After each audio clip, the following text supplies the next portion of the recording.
Do what you desire. It's your soul's calling to express itself. If you have a strong enough what, the how will show up.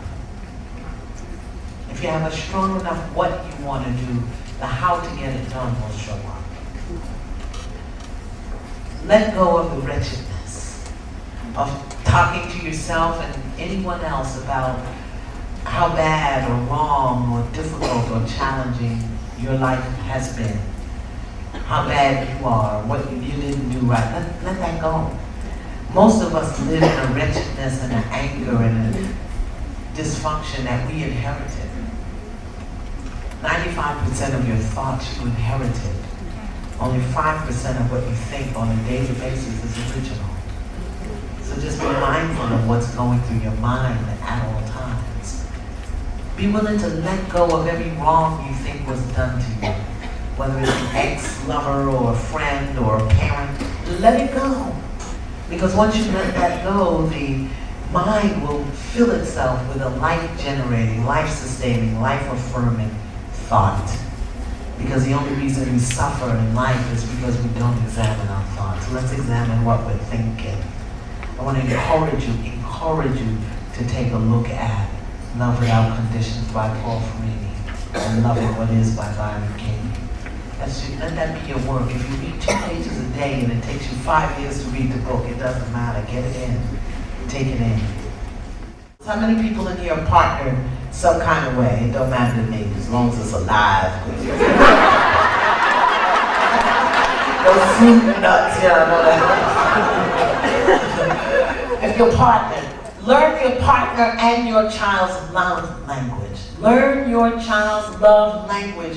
How does your child speak love, need love, receive love? How does your partner speak love, need love, receive love? There are 5 love languages. One is acknowledgement and affirmation. You know, whatever that, yes, you did it, yes, you can do it. Encouragement, affirmation, acknowledgement. Another one is doing. You know, some people will never say they love you, but they'll do anything in the world for you. They'll buy you gifts, they'll take you place, they're doing. Another one is touching. Touching. You know, my grandson, he's a toucher. I'm a doer, he's a toucher. I didn't recognize that. So I wouldn't touch him. And he was, you know, he just felt I was being mean. Other ones are, they just need time with you. It doesn't even have to be quantity, quality.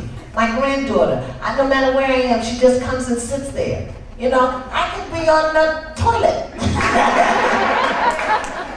And she'll just come and sit. What's the matter, baby? Nothing. Already then. Ooh, you want to visit now, hey? And then, you know, she gets her hit a yay, 5 minutes, she's gone. You know, some people just like to touch, and other people need to hear the words. They need the affirmation, the acknowledgement. They need the touch, they need the quality time. So there are 5 of them. There's another one, I can't remember what it is. But learn how your partner's love language. One of the things that destroyed my marriage was that I'm a doer and he needed to hear it. So I would never say it, but I would do it. And that wasn't enough. And very often we have challenges in our marriages, in our partnerships, and in our loveships because we don't know our partner's love language. The same thing with your children. Touch them. You'll watch them. Some of them will just come in the room just like puppies and rub up. Okay, learn your partner's love language. Learn your children's love language. Love them and leave them where they are. Stay in your car, in your lane, in your world. You may look every now and then just to see what they're doing over there, but stay in your car, in your lane, in your world. Don't mean you have to be upset with them in your car, in your lane, in your world, but the minute you start looking, why are they over there? What they listening to on that radio? Why they got the earphones on? Look at the people talking on the cell phone. You can't be looking at mine and their business over there. You got to be in your car, in your lane, in your world. You understand? Because if you start, then what they do? They eating. What the? Oh my gosh, you don't have that child in the car seat. Because if you're in their car, in their lane, in their world, with them, there's nobody in your car, in your lane, in your world, and that's called you gonna crash. Do you get that? So when you're in their car, in their lane, in their world, mentally or emotionally, there's a deficit in yours. Stay in your car, your lane, your world, with your foot, your pedal, okay, your hands on your wheel, your butt in your seat. Less than pass them by. Can you hear that? And it's a training. You have to train yourself to do that. Yeah? Doesn't mean you don't love when they call, but sacrificing yourself, laying yourself down. Oh, forget that. Okay, so that handles that. What was the other one? Train? Truth. Oh, very hard. I don't know what to tell you. No. We're over time. Let me hurry up. You have to build a muscle. You have to build a speaking your truth muscle. You can't just wake up in the morning and go dump your toxic waste on people. I am speaking my truth.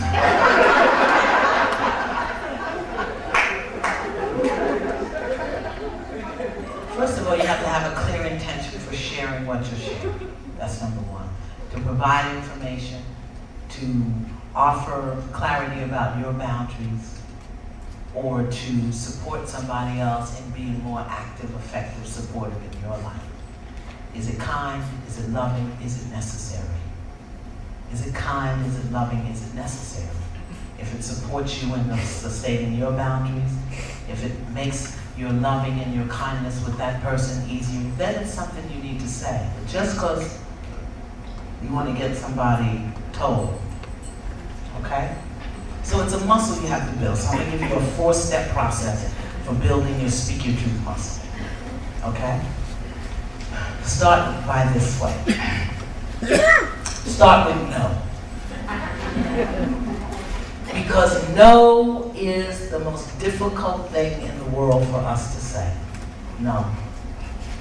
So, exercise number 1 is for an entire day, you have to say no to whatever you're asked. How are you? No.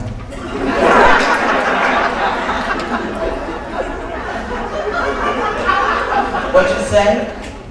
No. Can I help you with that? No. You want to eat? No. And develop ways to say it. I'm serious. I know this sounds totally bizarre, but we're just building the muscle. You know, you start with 3 sit-ups, then 5, then 10, then 15, then 20, then 25, and you get a rock hard abs, right? So, no to everybody, no matter what it is. And you'll laugh and people, and no. Oh, no. No. And no does not require an explanation, because the minute you start explaining, you're going to talk yourself out of your no. Okay? So just no. Children, no. Mommy, no. No. Have somebody else there to really help the poor children out. No. No, baby. Oh, sweetie. No. Thank you. I know. No.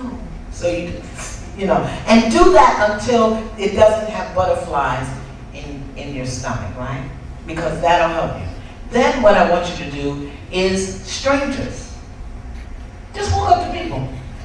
No. The bus driver. No. Go in places. Roll, like when you stop at the light, roll your window down. Hail the driver. No.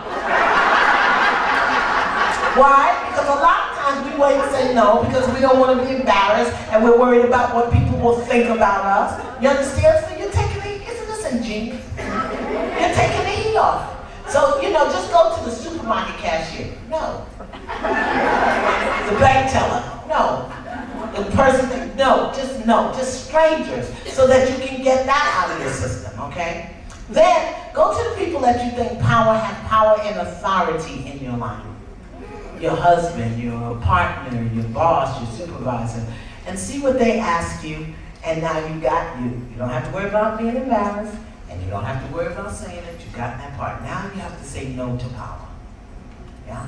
So you say, wow, I really hear you. And no. Let me get back to you. Add whatever you need to do on the end to keep from losing your job or your marriage or your partner. But you gotta take the steps. I hear you. Oh, I thank you. I know you're concerned. And no. Not now. No. Let me get back to you. No. Do you understand what I'm saying? Just so that you can do speaking power, speaking no to power. Yeah? Now you're ready. Now you're ready to speak your truth, whatever it is. Because you don't have to worry about what you look like anymore. You don't have to worry about what you sound like, and you've spoken no to power. Now, when you have to speak your truth, see, we only have difficulty speaking truth to people that we think have something we need or want. You don't have no trouble telling the person trying to order your curtains from JCPenney. You don't have no problems telling them what you think when they can't get the number right. It's only when we think that person has something we need or want that we get nervous. So always start with a confession. This is really hard for me to say.